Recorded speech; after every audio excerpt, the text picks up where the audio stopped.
Assalamualaikum. Watay ranon. Atan siren. But before the introduction, allow me to greet everybody. Of course, my Deputy Provincial Director for Administration, Police Lieutenant Colonel Henry Viñas, Bob, para makilala ka rin, sir. Police Lieutenant Colonel C.S. Iswat, DPDO. Dalawa yan sila, DPDO, DPDO. Ibig sabihin, depende kung admin operation. And our Chief Parmo, Police Lieutenant Colonel Reggie Pidira, yan sa likod, sir, no? Where is Vincent Well? Major, wala? Okay. Armand Iwan, Lieutenant Colonel. Major Pablo Puloy Jr. Ayan. Major Rogan Mutog. Lieutenant Colonel Alma Latrera. Lieutenant Colonel Ben Marquez. Archie Pajaro. Okay. Major Francisco Sinugas. Alam na, mapupulot ang bayan ang taon. Natuloy na mga lagat. Police Lieutenant mga lagat. Snappy CEO of First Company, Provincial Mobile Construction. Lieutenant Colonel Police. Nakakabata 50. Chief of Police, this for our interviews. Troops, good morning. As we celebrate today the nomination of 30 Police Community Relations Month, I congratulate those who were awarded for your unwavering commitment to service. Huwag kayo mag-alala sa mga hindi pa. Kung nagigit kayo, para kayo naman ang awardan dito. As we talked earlier, the representative of the governor, sabi niya, sir, abilis ng ipagkakagawa.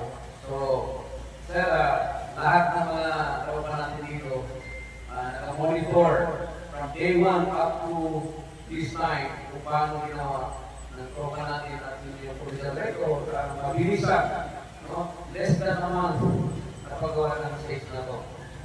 This is pagkakaroon na natin.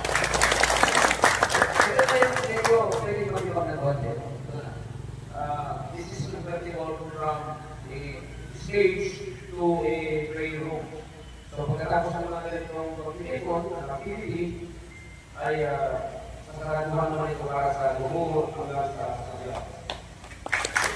So kaya ito, at nag-usap din ka rin ng ating mga representative na sabi ko, pangarap ko rin. Ano sabi niya, ang pangarap nyo, pangarap ko rin. Pangarap ko rin na may parating sa ating mga governor na sana magkaroon ito ng covered tour. Inshallah. Yes. So allow me to introduce the it is with great pride and deep respect that I introduce to you our guest speaker and exemplary public servant, seasoned leader and pillar of peace and governance in our province. Born November 10, 1949, in Barangay Poblacion, Palayan, Maguindanao Sur, our guest honor speaker has lived a life deep of the public service and the betterment of his people. He completed his elementary education at Napunan Elementary School and graduated from high school at CMI Dalupiang in 1965. With his strong commitment to leadership and community service, he began his political journey as Vice Mayor from 1998 to 2004, then served as Municipal Mayor for the Alliance from 2004 to 2010. He was again elected as Mayor from 2017 to 2022 and Municipal Councilor in 2022. holds the highest provincial post as the city governor of Maguindanao del Sur, a role that reflects the immense trust and confidence that the people have placed in his leadership. He is not only known for strong record of public service, but also plays courage and integrity in facing threats from lawless government. His active support the national campaign against illegal drugs, terrorism, and violent extremism has made him both a target and a hero in 2017. He survived an unlawful and violent attack, but remained steadfast in his mission for peace and justice. A true servant, a leader, a father of the province, and a man of wisdom and conviction. We are deeply honored to be in the presence of someone whose life has been a testament to public duty and resilience. Now let us all give a warm welcome to our guest speaker, the Honorable Governor of Maguindanao del Sur, Wally Esteban Habas, duly represented by his son, Jomar Dutiba, former Vice Mayor of Zamboanga, and now the Provincial Chief of Staff.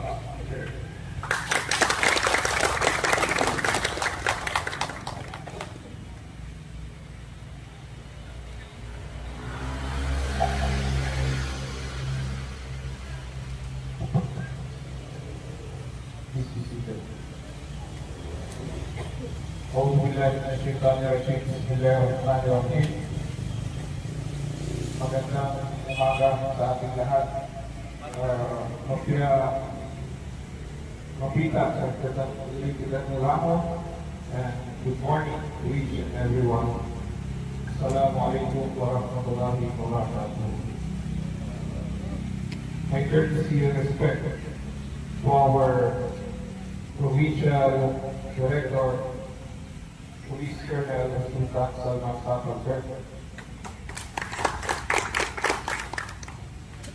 to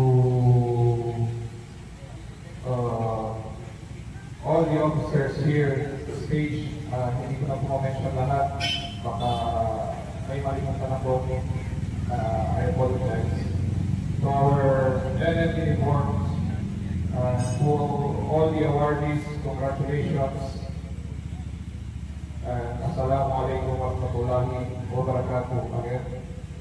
On behalf of our provincial governor, I am here today to represent him and allow me to lead this message. First and foremost, I extend my heartfelt gratitude to the men and women of Maguindanao del Sur Police Provincial Office who invited me to be part of this significant event. The combination of the 30th Police Community Relations Month.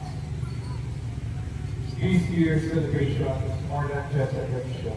It is a powerful reminder that public safety and peacekeeping are not simply the responsibility of the police. They are shared commitment between law enforcers and communities they serve. The theme of Police Community Relations Month reinforces the importance of genuine collaboration, mutual respect, and trust between our uniformed personnel and our citizens. To our PNP personnel, headed by Police Colonel Sultan Salman Sapal, I commend your dedication and sacrifices. Your work goes beyond enforcing laws. You are peace builders, community partners, and protectors of public trust. I encourage you to continue engaging our communities, not just in times of crisis, but as part of your day-to-day service. To our community leaders, civil society groups, and the general public, let us strengthen our support for our police officers. Let us remain vigilant, cooperative, and involved in shaping a safer and more peaceful Maguindanao del Sur. As Governor, I remain fully committed in supporting the peace and security initiatives of the police, Philippine National Police. Rest assured that the provincial government will continue to stand side by side with you in pursuing a just, peaceful and progressive province for all. Once again, congratulations on a successful celebration. May the spirit of cooperation and bayanina continue to guide us forward. Pagpalain, Bangsamoro at tuloy ang pagbabago.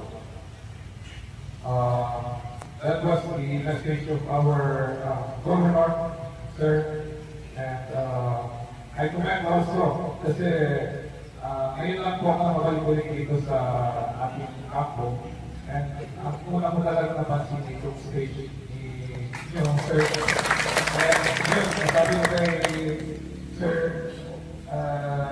Rolis, sabi ko, sir, parang bago itong stage natin, tapos pinagyabang niya sa akin, sabi niya, yes na naman dito ginawa ng aming police. So, ito ay makakarating sa ating governor at talagang kami saludo sa inyo, sa ating provincial director, sa kanyang very creative and innovative ideas. And nakikita na natin na very supportive siya sa ating mga tao. Kaya sigurado ang ating governor ay gaganahan din sumuporta sa ating kapilisya. Yun po ang aking masasabi.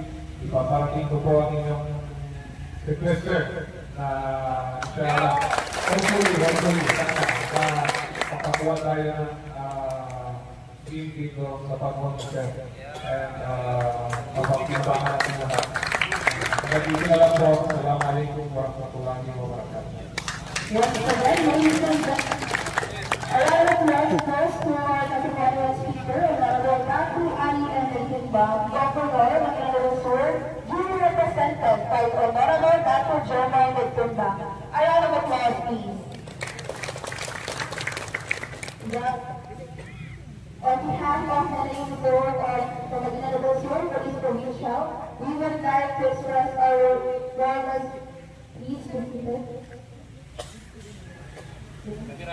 warmest gratitude, certificate, and token to Speaker.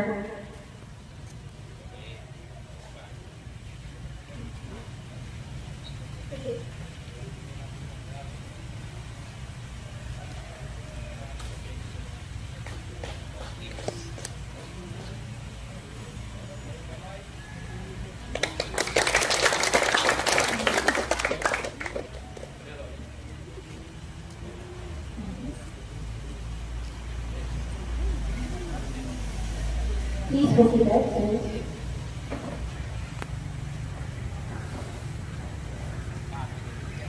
And now, please rise for the massing of the PNP report ng bayan.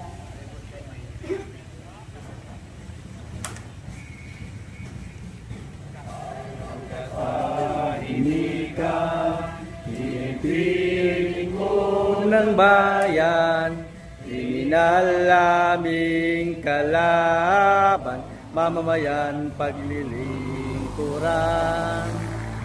Sa bayan at mamamayan, PNP ang iyong sandigan, dinasila at kasanayan, sabay sa tungkulin maka-Diyos at makabayan, makatao at makakalikasan, sa tungkuli aming karangalan, ihandog ang isang buhay. Batas ay patutupad, pantay-pantay para sa lahat.